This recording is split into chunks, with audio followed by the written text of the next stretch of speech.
también recibe información, bueno, acá está, de lo que les decía, de los proprioceptores, que son los órganos tendinosos de Golgi, del sistema límbico, que es el sistema que maneja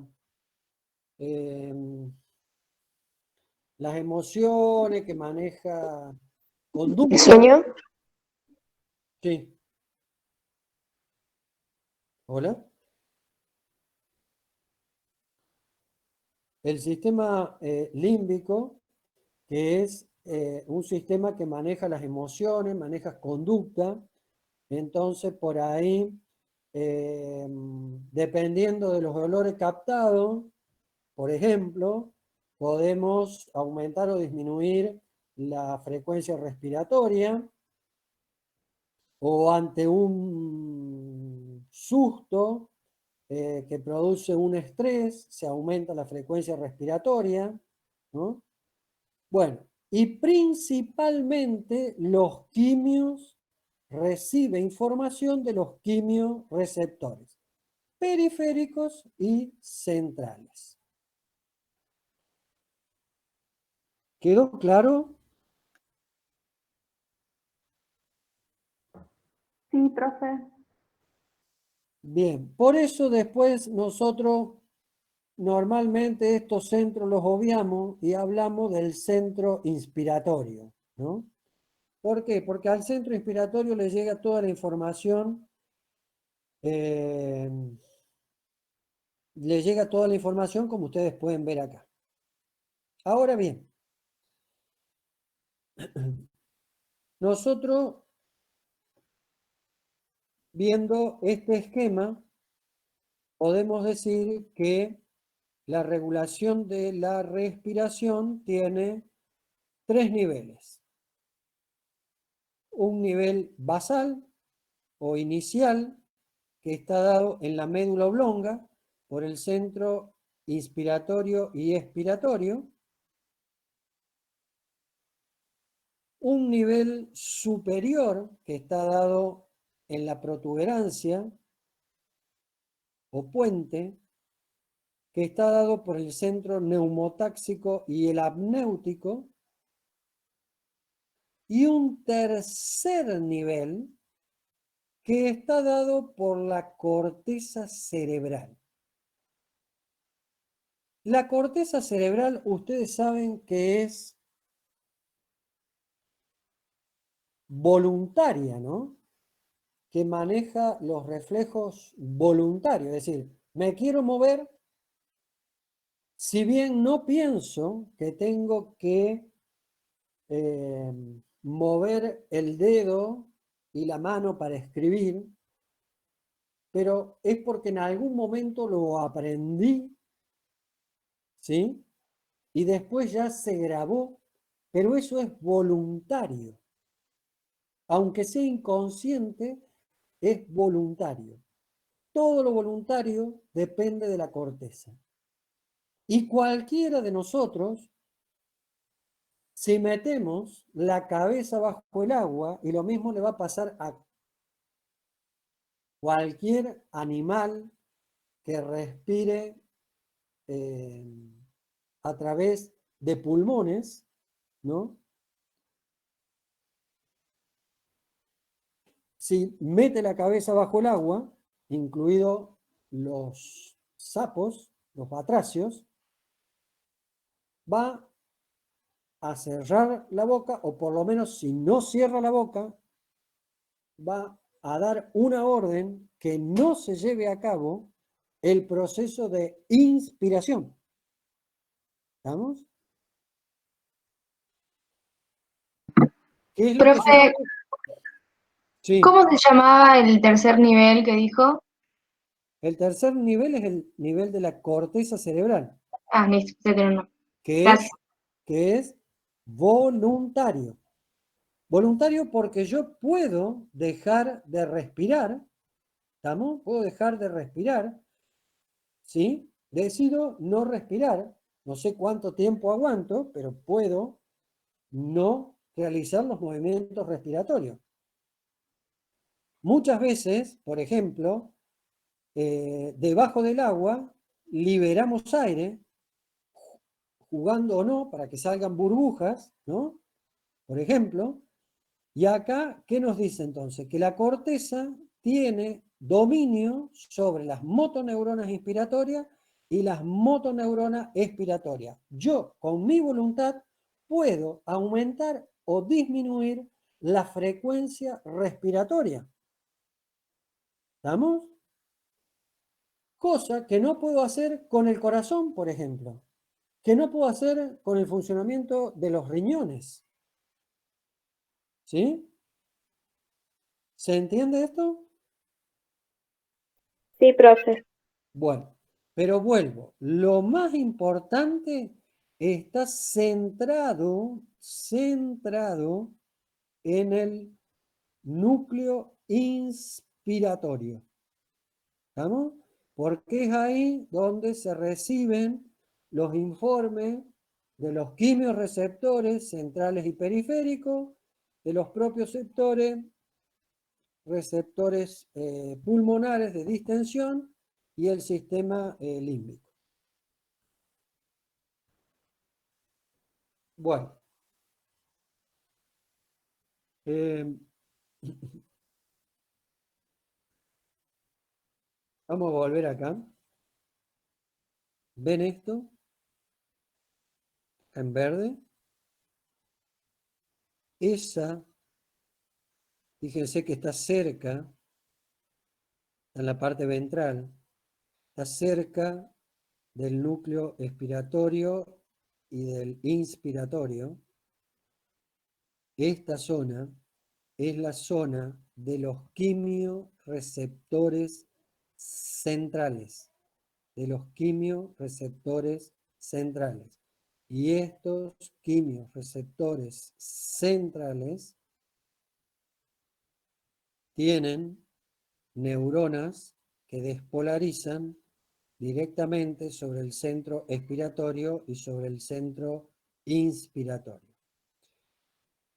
Parece ser que no es el único quimiorreceptor central, sino que hay algunos otros quimiorreceptores centrales, como estos azules que están por acá en el cuarto y tercer ventrículo. Bueno, pero ese sería el más importante. Esto es un esquema práctico donde ustedes pueden ver acá el centro neumotáxico, el centro apnéutico, el neumotáxico, perdón, el apnéutico, el dorsal, el ventral, el inspiratorio, el expiratorio y el quimiorreceptor central con las neuronas que despolarizan sobre fundamentalmente sobre el centro inspiratorio y la conexión entre el centro inspiratorio y el expiratorio. ¿Sí? Muy bien.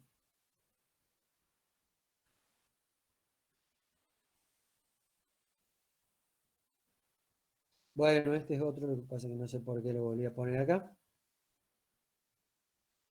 Ah, este lo había hecho yo, pero después copié. Bueno, vamos a empezar a hablar entonces ahora de los quimiorreceptores centrales, que ya estamos familiarizados con ellos, ¿no? Los quimiorreceptores, perdón, centrales y periféricos. Los quimiorreceptores centrales se ubican en la superficie ventral de la médula oblonga, acá en esta zona principalmente, acá están ubicados, y captan la concentración de protones. Ustedes van a leer en los libros que dice que captan dióxido de carbono. Bueno, ya va a venir esa explicación. Le adelanto algo. El dióxido de carbono, por su liposolubilidad, es el que... Perdón, que me estoy quedando sin energía.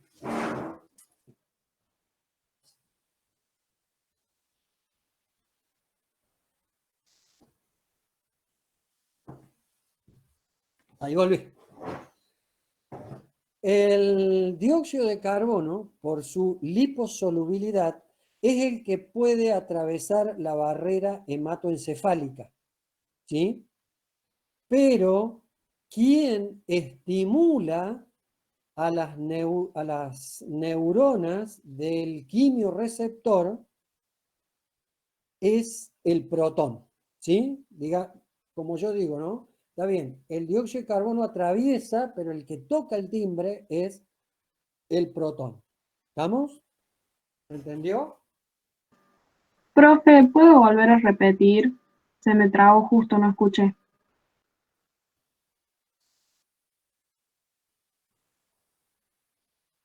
Sí. Nosotros tenemos quimiorreceptores centrales y periféricos. Los centrales están ubicados en la parte ventral de la médula oblonga. ¿Sí?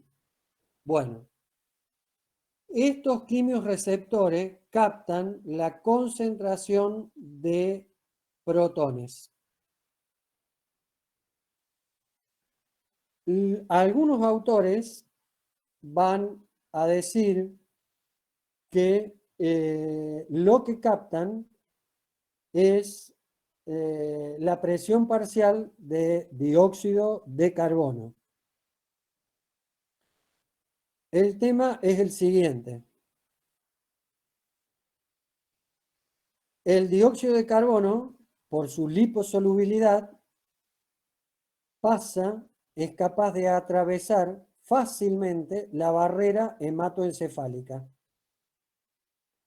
Pero quien estimula a las células nerviosas del quimiorreceptor central son los protones. Vamos a volver sobre este tema.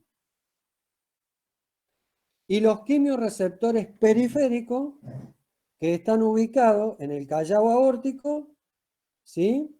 Y en el cuerpo o seno carotidio, ¿estamos? Que acá lo vemos, ¿no? Los del callado aórtico están acá, junto con los varos receptores que veíamos los otros días, ¿sí? Y que a través de fibras simpáticas, de fibras sensitivas que utilizan el nervio vago, van a llevar la información al centro inspiratorio, centro o núcleo inspiratorio. Y los quimiorreceptores del cuerpo carotidio o seno carotidio, ¿sí?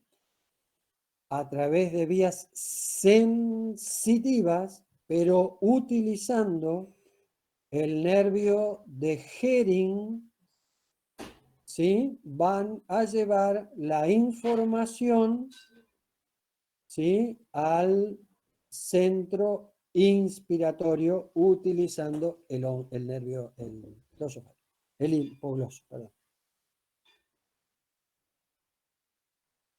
Bueno, los quimiorreceptores periféricos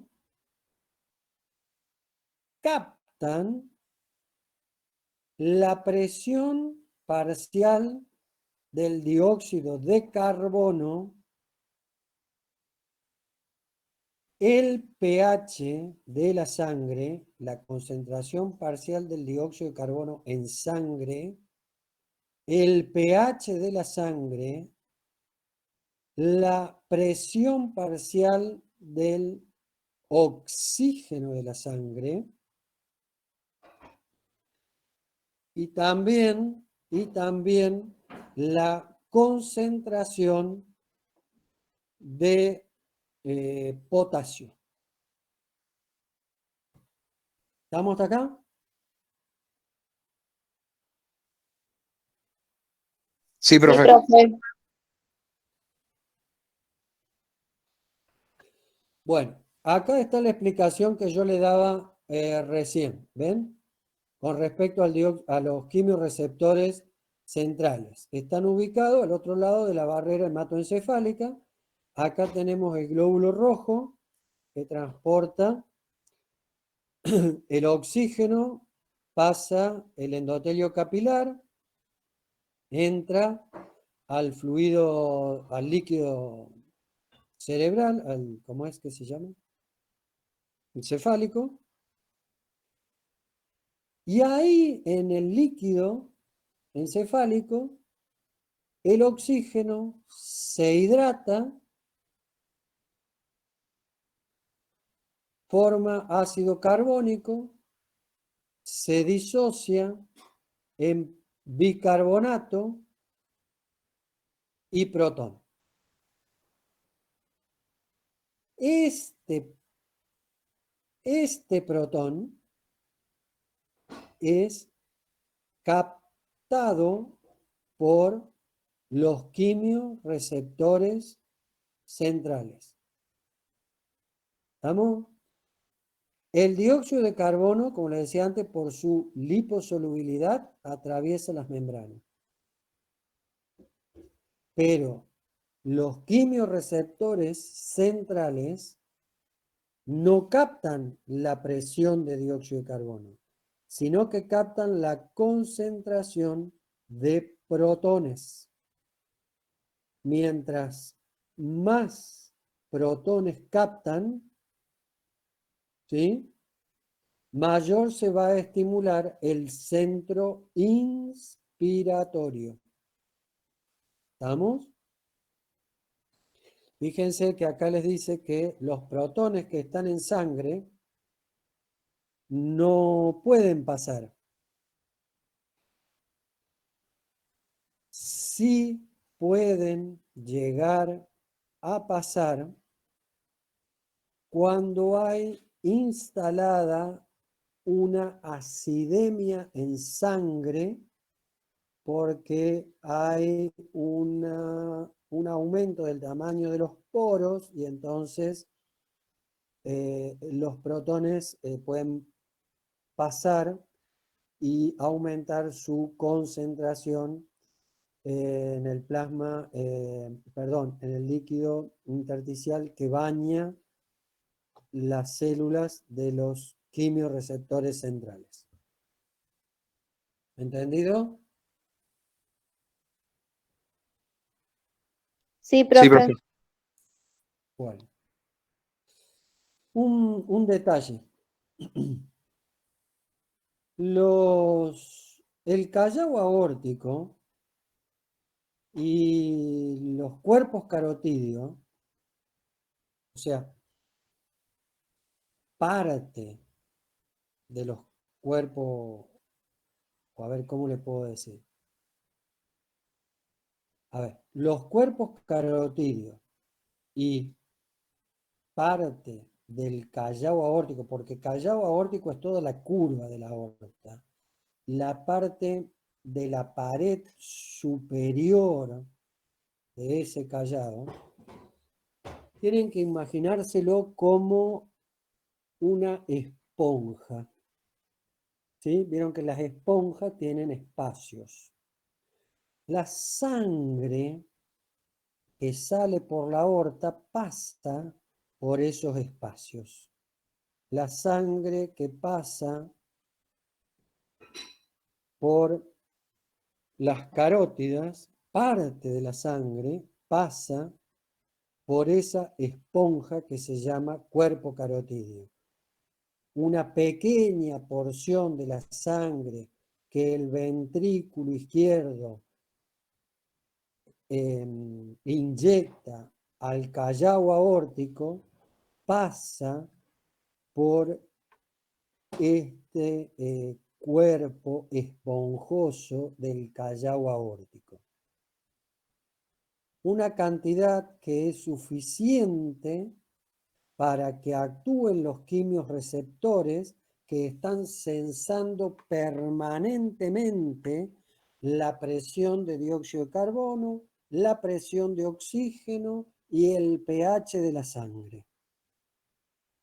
También en ese lugar recuerden ustedes que están los varoreceptores, que son mecanorreceptores que captan la distensión de la pared de estas arterias. ¿Estamos? Y que están constantemente captando esa distensión para mantener adecuada la presión arterial.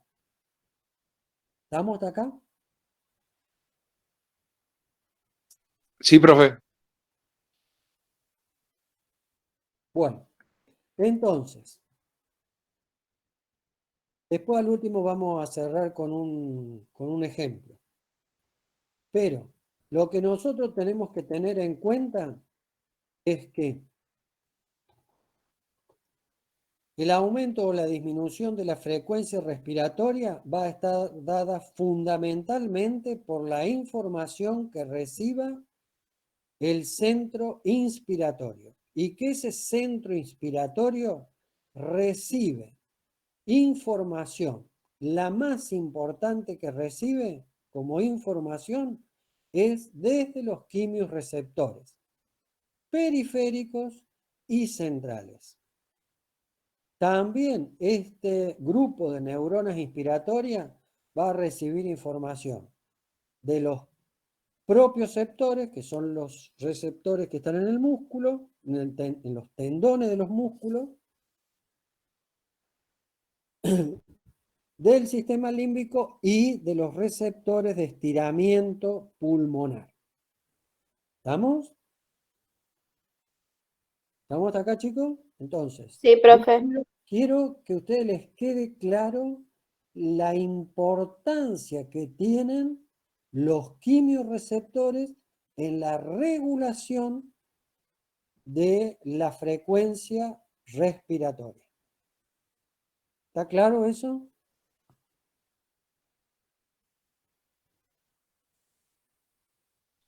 Sí, profe.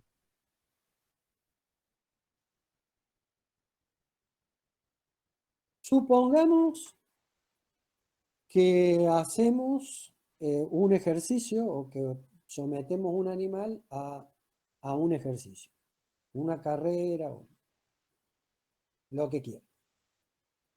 Un gato que se prepara para cazar un pájaro, un perro que encuentra una liebre y la saca corriendo,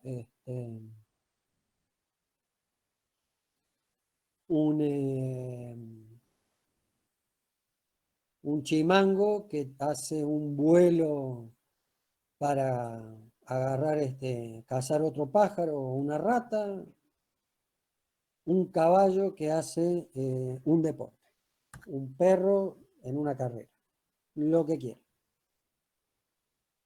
Ese animal en ejercicio va a provocar que se aumente el metabolismo de los musculares, principalmente. Ese metabolismo va a generar un cambio en determinados factores a nivel del tejido y a nivel de el torrente sanguíneo. Para contraerse un músculo necesita producir energía, lo habíamos visto, ¿no? Para producir energía necesita consumir oxígeno. Entonces, ¿qué va a pasar con la presión parcial de oxígeno?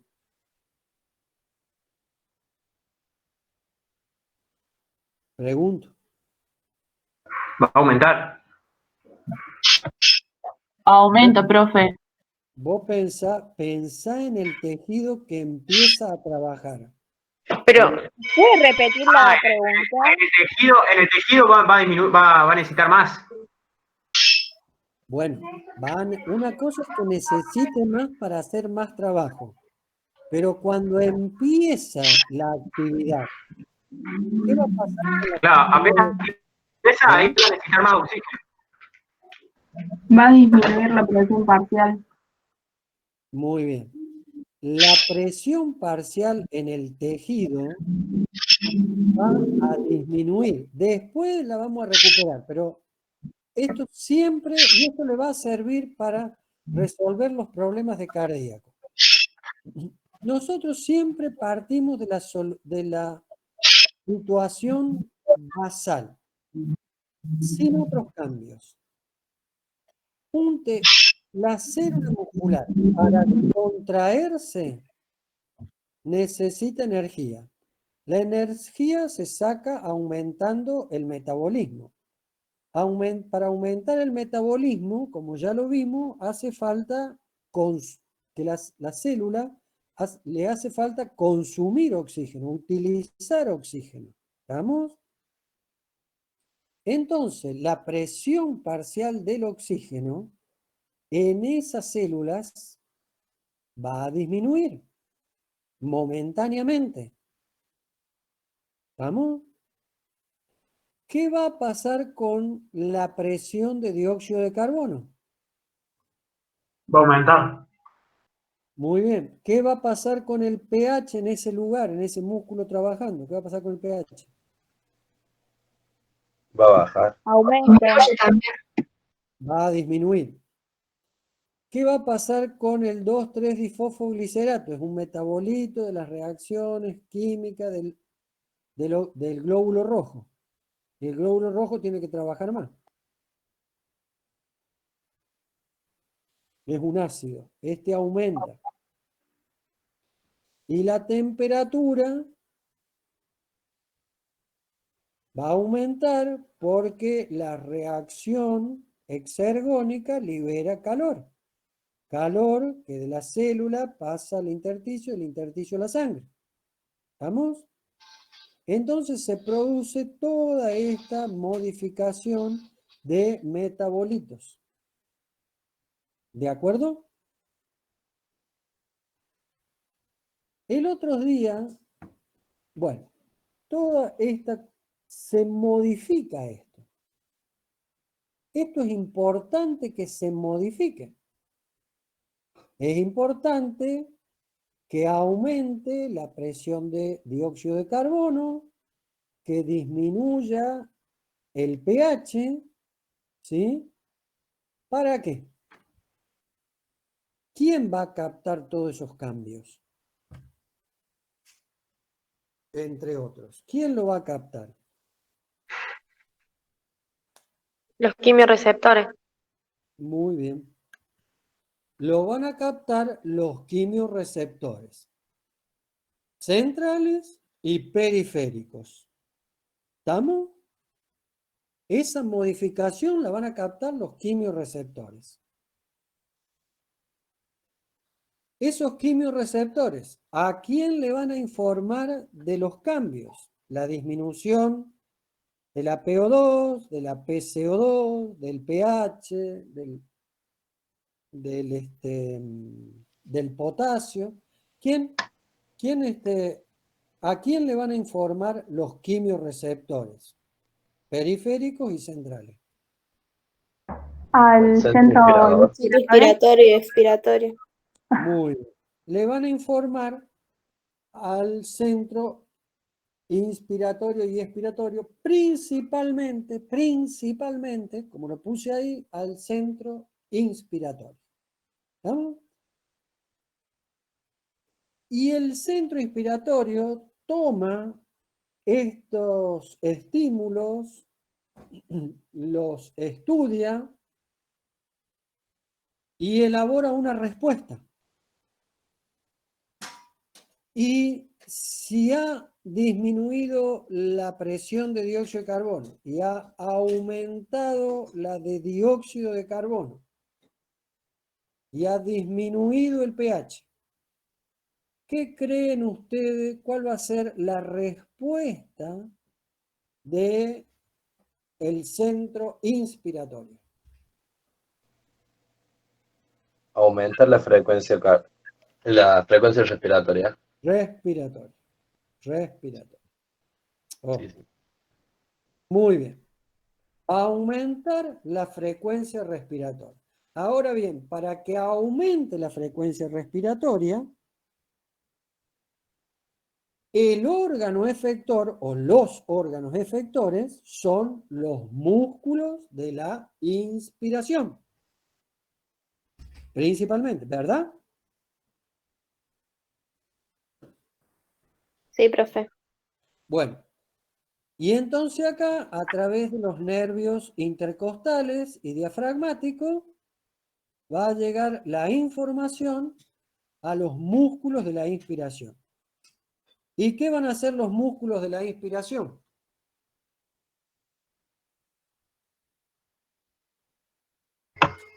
Y se van a contraer, van a empezar a trabajar, a contraerse, a trabajarse. ¿Van a empezar a trabajar? Perdón, van a seguir, van a empezar a trabajar más rápido. Contraerse y relajarse Bueno, más rápido. porque si empiezan a trabajar, quiere decir que antes tuvimos Ah, claro, bien. claro. Claro, aumentan la frecuencia de trabajo, digamos, se contraen y se relajan más rápido. Muy menos bien, tiempo. muy bien, muy bien, muy bien, muy bien. Eso va a suceder. ¿Vamos? Van a contraerse y relajarse más rápido. Van a hacer el trabajo ese en más trabajo en igual tiempo, ¿no?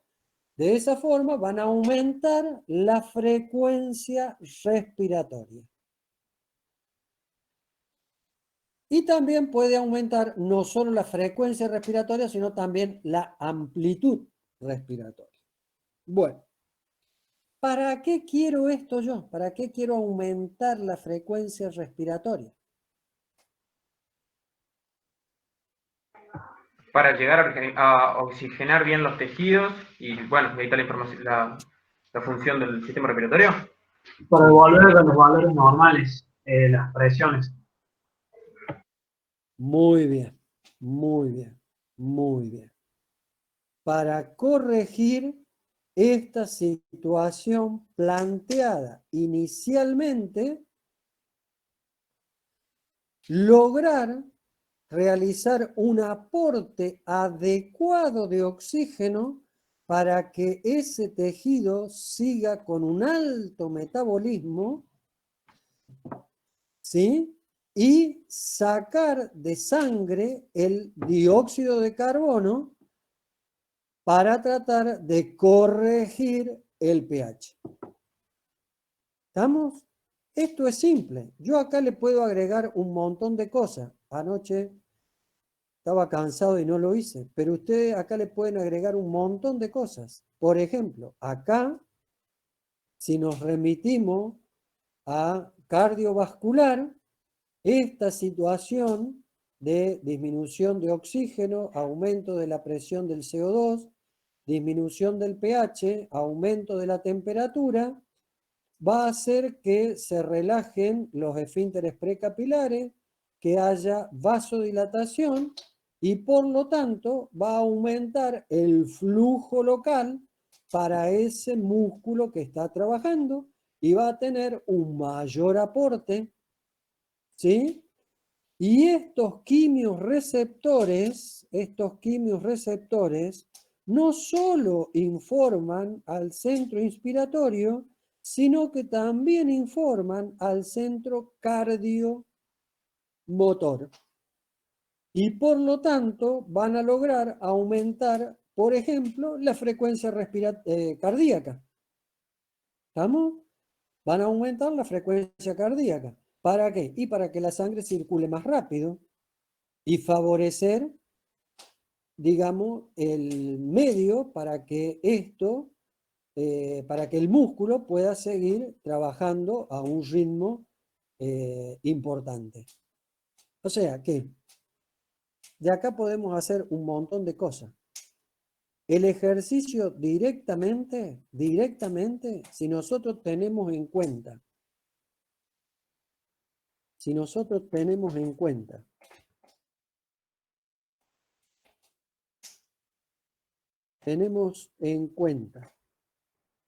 los propios receptores, ¿sí? O propios receptores, ¿sí? ¿Estamos? Podemos decir, y tampoco está puesto acá, que el ejercicio por el movimiento estimula directamente al centro inspiratorio. ¿Se dan cuenta?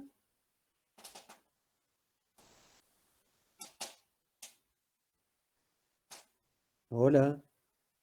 Sí, sí. Bien, entonces, este es un pequeño cuadro que ustedes pueden hacer un gran cuadro. Lástima que no estamos en un pizarrón grande, porque acá podemos poner, partiendo de esta situación, poner todo lo que hemos visto hasta ahora. El ejercicio es uno de los temas que da relacionar,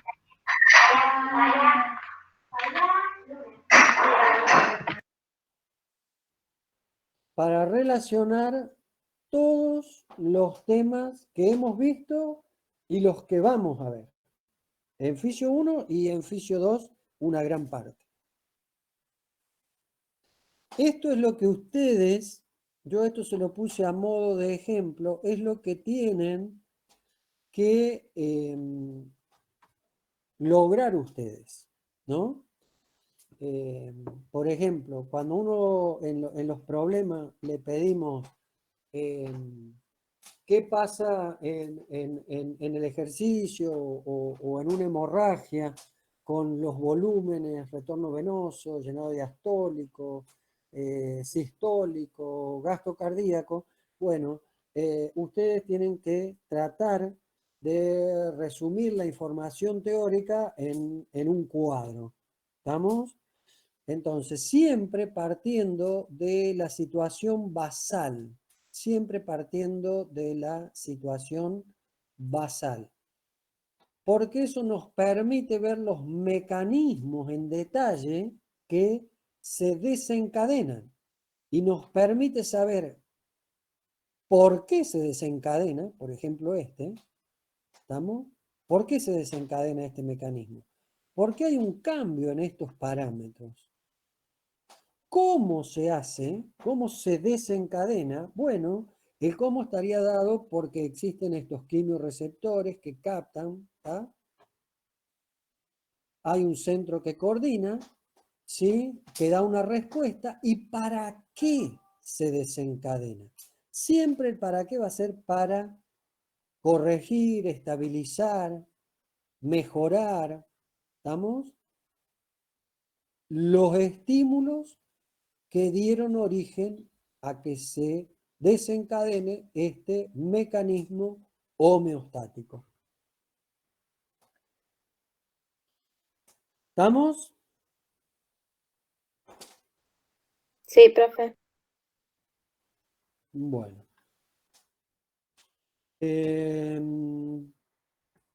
¿Logran ver esa diapositiva? Sí, sí se ve bien. Bueno, este es un tema que está también relacionado, pero es para fundamentalmente ampliar un poco el conocimiento y saber cuando decimos hipoxia a qué nos referimos y que no hay un solo tipo de hipoxias. ¿Estamos? Hipoxia, hipopoco, hipoxia de oxígeno, poca cantidad de oxígeno. Hay varios tipos de hipoxias. Tenemos una hipoxia hipóxica que se genera por estas causas que están acá, más o menos en general estas 4 causas. Entonces, una hipoxia hipóxica puede estar dada por una disminución en la presión parcial de oxígeno en el aire inspirado. Eso va con P mayúscula. En el aire inspirado. Por ejemplo, cuando vamos a las alturas, qué sé yo, Algunos sufren de hipoxia cuando van a la Sierra de Córdoba y otros cuando cruzan la cordillera de los Andes y otros cuando van en avión, no, en avión no porque es presurizado.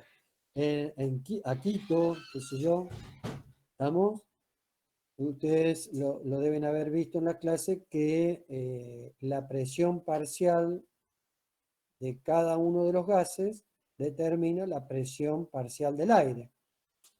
Si bien el porcentaje es siempre el mismo, pero la presión atmosférica depende de la altura, ¿sí? Con respecto a la capa de ozono.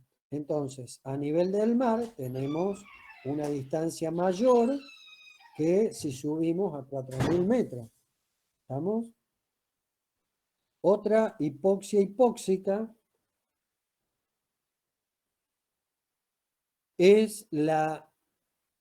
puede estar dada por la dificultad en la mecánica respiratoria. Es decir, que no se pueda realizar correctamente la mecánica respiratoria. Por ejemplo, un traumatismo de tórax, ¿sí? Se fracturaron las costillas o el esternón, una distensión abdominal, por ejemplo, en el caso de un meteorismo ruminal, si es un rumiante, si es otro animal, puede ser una distensión del estómago o de los intestinos que ocupan mayor espacio y comprimen el diafragma hacia adelante.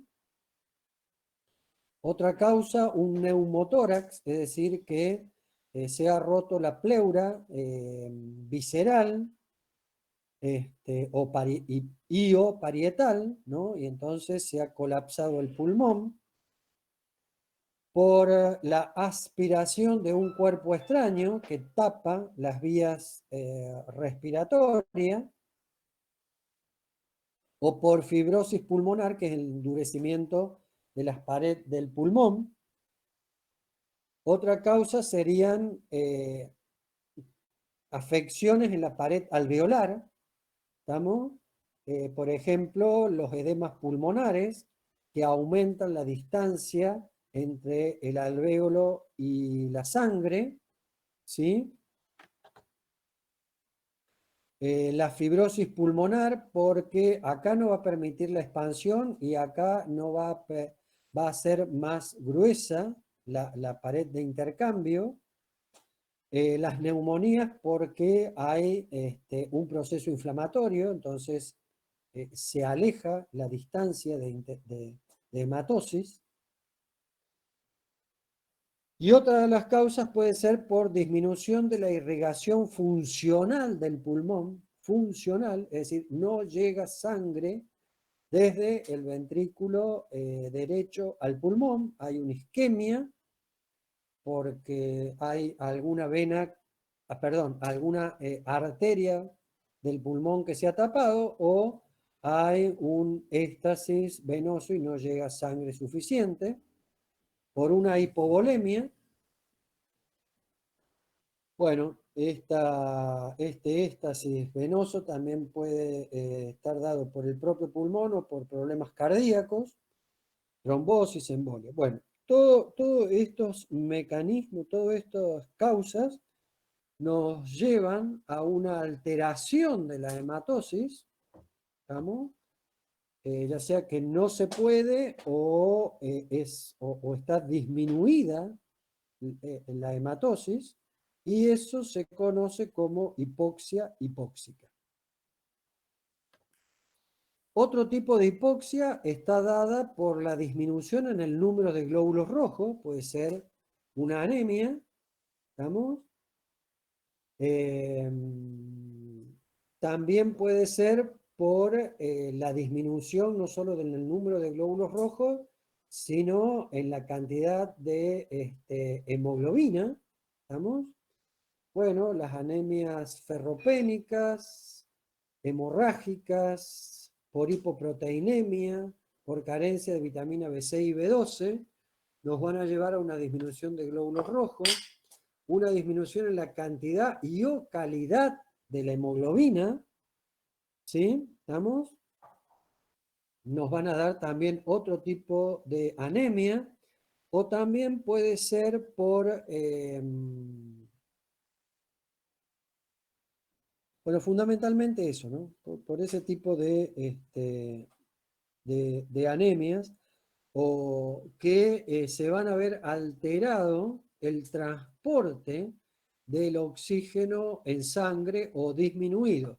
Alterado, como es el caso de la carbohemoglobina, cuando a la hemoglobina se le pega el monóxido de carbono, o metahemoglobina, cuando a la hemoglobina se le pegan nitratos, ¿sí? O nitritos, mejor dicho, el nitrato se transforma en nitrito.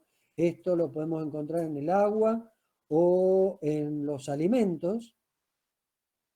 Entonces los nitritos pasan el hierro a férrico y no puede transportar oxígeno. Entonces ahí tendríamos una alteración en el transporte.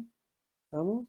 Entonces ahí tenemos una hipoxia anémica por falta de oxígeno transportado.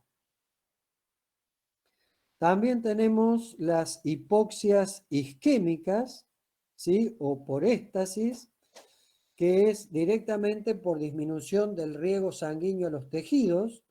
La causa puede ser una hemorragia o una embolia.